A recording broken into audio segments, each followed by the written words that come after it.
The Niger is a tenacious river. It rises from the mountains of Conakry in Guinea, and instead of flowing into the sea, like all rivers do, it heads towards the desert. It seems to choose its own erratic desert, one that defies the laws of gravity and geography. Its waters seem to run for kilometers towards a definite end. But then, near Timbuktu, and without prior notice, the river turns, making a sharp curve to avoid the desert and flow into the sea. The Niger has given in to man's logic, as if its resistance was nothing more than a concession to the whims of cartography.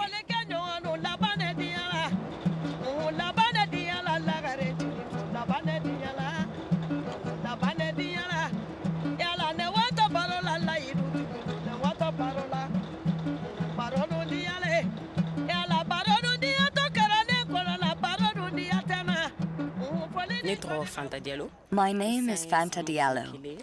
I am 21 years old and I am in my first year of law school at the National School of Administration. My dream is to go to France next year to study.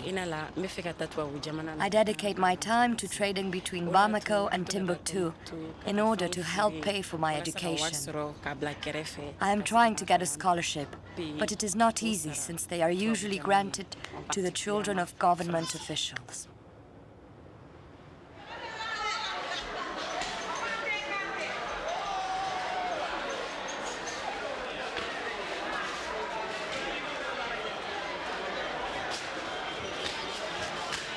Fanta Diallo has been working for 2 years in order to save enough money to pay for the expenses of her trip to France. During the rainy season, the Niger River acquires the water level needed by the big barges to travel up and down the river between Bamako and Timbuktu. During this time, which lasts about 4 months, Fanta makes between 8 and 10 trips, which at the end of the season should secure her enough money to cover her first expenses.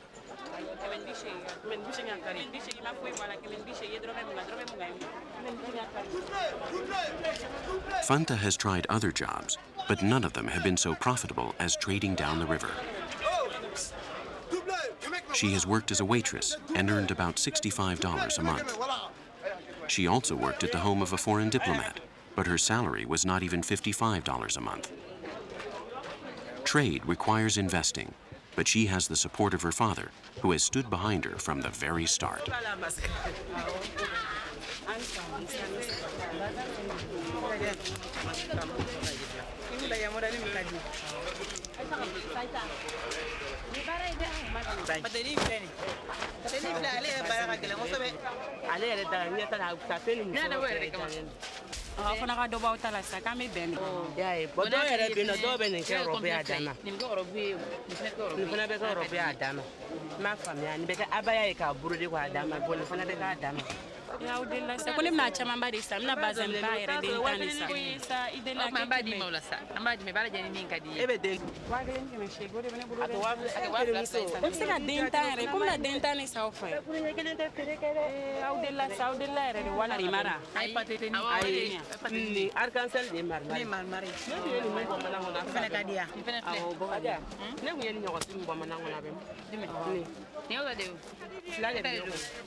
I usually get up early, at sunrise.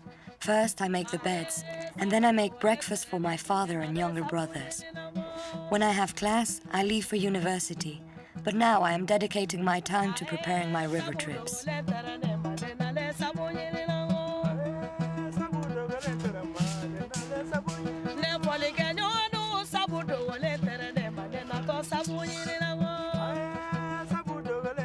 Fanta's family is made up of her father, 2 brothers who are married, 3 younger brothers, and the 2 wives of her father.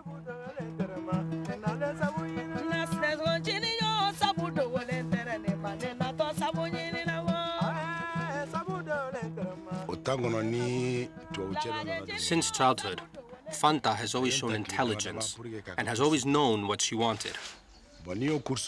I never had the means to provide her with an education abroad, but she is fighting for it, and I know that she will achieve her goal.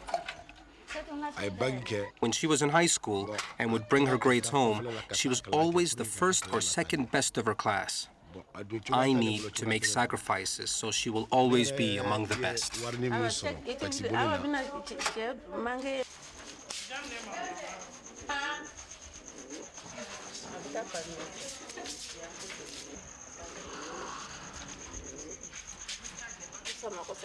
Cheikh Diallo's job also begins early in the morning. His European boss exports handicrafts and other local products, which he sells in stores.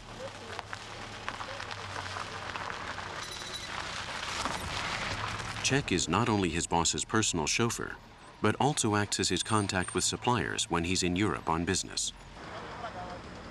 The case of Cheikh Diallo is a rare one in Africa. Normally, a father works hard for the benefit of a son and gives him financial support. But Cheikh has chosen his daughter Fanta, who receives all his savings so that she can make a life for herself. There are other Africans that understand the key to the modern world and take a chance on women as equals. This helps take away the horror, war, hardships, suffering, hunger, and plagues of Africa.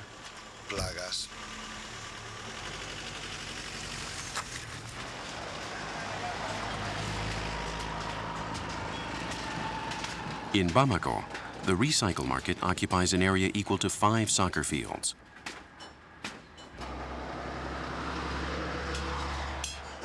Fanta goes to other markets by herself, but she prefers to go to this market accompanied by her father.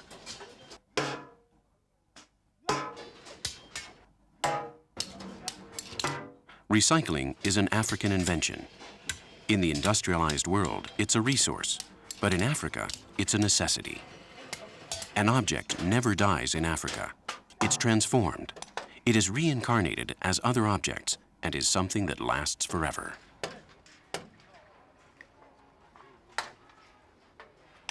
A car, for example, will only end up at the Bamako recycle market after it has fulfilled a long life in a noisy European city. Just as it seems that a car can barely run 1 more kilometer, it is sent to Africa, where it is unveiled by art of magic, so that this old heap can offer 20 more years of useful life. Once expired, the body is sent to the market, where it undergoes a thorough dissection. Each group of blacksmiths, according to their status, is in charge of a restructuring phase. There are groups within each group of men who are anchored to metal.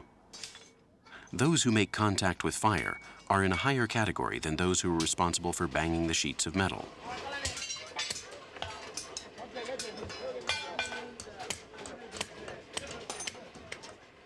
Those who work with pieces of copper or heavy metal are respected more than those that work with tin.